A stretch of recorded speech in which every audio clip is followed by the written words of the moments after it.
Go.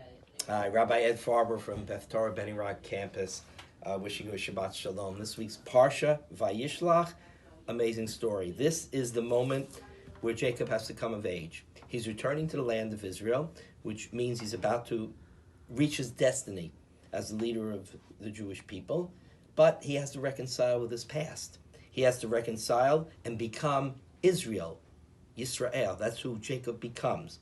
But before that, he has to make amends for things he's done wrong in the past. The word Yisrael, which is our name, Israel, means to struggle. Jacob had to struggle.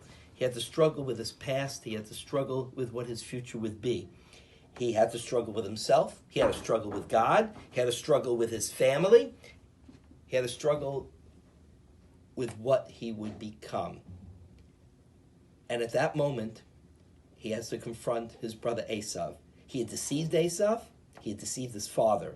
He can't be Jacob the deceiver. He has to be Jacob, the man who struggles to build a future. And he does it by appeasing his brother. In other words, he says to his brother, I took from you. I took the birthright. I'm giving it back. I'm giving it back to you in spades because what I did was wrong. And he keeps on referring to his brother as his master. Why? What he doesn't mean I'm your slave, you're my master. He means is, yes, brother, you are the elder brother. You're the older one. And I took that from you. I took it in a deceiving way. And it was wrong of me to do it. And so he's able to reconcile with his brother. They meet.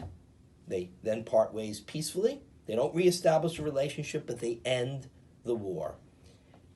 In doing so, he is able to see a future for himself and for his family. He creates and sows a future problem for the Jewish people in that he favors later on his son, his youngest, until Benjamin is born, is Joseph, the one who was born of Rachel. And he favors over the brothers and creates this same conflict within his family that he had at home with his brother Esau. He's unable to break away from that, but the sons, they do. Because what happens at the end of Jacob's life? All his sons are gathered around him at his deathbed. They've reconciled with each other. They've reconciled with him. And that's why we're the children of Israel. Because at the end of Jacob's life, his family is whole, his family is strong, and his family has forgiven each other and reconciled. And that's the lesson for the Shabbat. We're all going to struggle with ourselves, with our family, with issues, with conflict.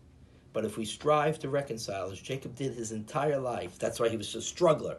He fought with himself in order to better himself and better his family. If we're able to do that, then at the end of our lives, our families will be reconciled and ready to move forward strongly into the future, as did the 12 sons of Jacob, who became the people of Israel. Shabbat Shalom.